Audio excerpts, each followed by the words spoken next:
சென்னை தாம்பரம் காவல் எல்லைக்குட்பட்ட சேலையூர், மணிமங்கலம், கூடுவாஞ்சேரி, மறைமலை நகர் உள்ளிட்ட 8 இடங்களில் ஒரே நாளில் செயின் பறிப்பு சம்பவம் நடைபெற்றிருப்பது பெரும் அதிர்ச்சியையும் பொதுமக்களிடையே அச்சத்தையும் ஏற்படுத்தியுள்ளது.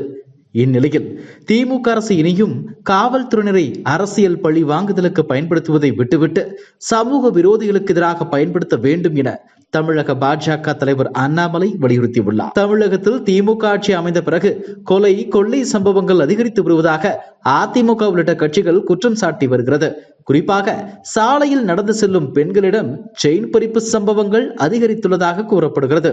இந்த நிலையில் சென்னையில் நேற்று ஒரே நாளில் 8 இடங்களில் சம்பவங்கள் நடைபெற்றுள்ளது. சேலையூர், மணிமங்கலம், கூடுவாஞ்சேரி, மறைமலை நகர் ஆகிய பகுதிகளில் செயின் பறிப்பு சம்பவங்கள் நடைபெற்றது. அதிர்ச்சிக்கு மேல் அதிர்ச்சியாக சென்னை காவல் ஆணையர் அலுவலகத்தில் இந்திரா என்ற காவலர் பணி முடிந்து தனது வீட்டுக்கு சென்ற போது இருசக்கர வாகனத்தில் பின்தொடர்ந்த இளைஞர்கள் அவரது செயினை பறித்து சென்றனர். ஒரே நாளில் சென்னையில் 8 இடங்களில் செயின் பறிப்பு சம்பவங்கள் நடைபெற்றுள்ளதால் பொதுமக்கள் அச்சத்தில் ஆழ்ந்துள்ளனர். இதனால் குற்றவாளிகளை கைது செய்ய கடும் நடவடிக்கை எடுக்க வேண்டும் என்ற கோரிக்கை எழுந்துள்ளது.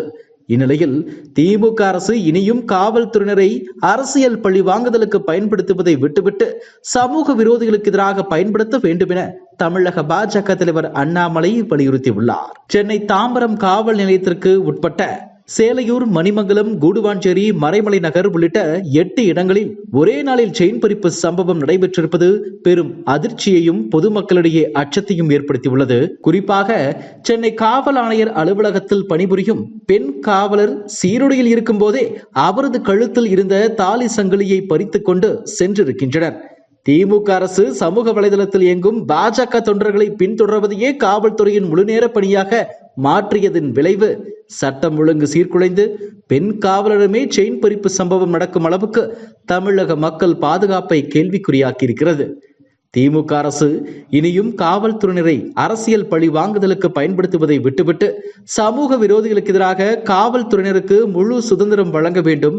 காவல்துறையினரும் திமுகவின் அதிகார துஷ்பிரயோகங்களை புறக்கணித்துவிட்டு தங்கள் முதற் கடமையான சட்டம் ஒழுங்கை பாதுகாக்கும் பணியில் ஈடுபட வேண்டும் என்று வலியுறுத்துகிறேன் என்று கூறியுள்ளார். இதுபோன்ற செய்திகளை மேலும் தெரிந்து கொள்ள எங்களது யூடியூப், ஃபேஸ்புக் மற்றும் ட்விட்டர் ஆப்களை சப்ஸ்கிரைப் செய்யவும்.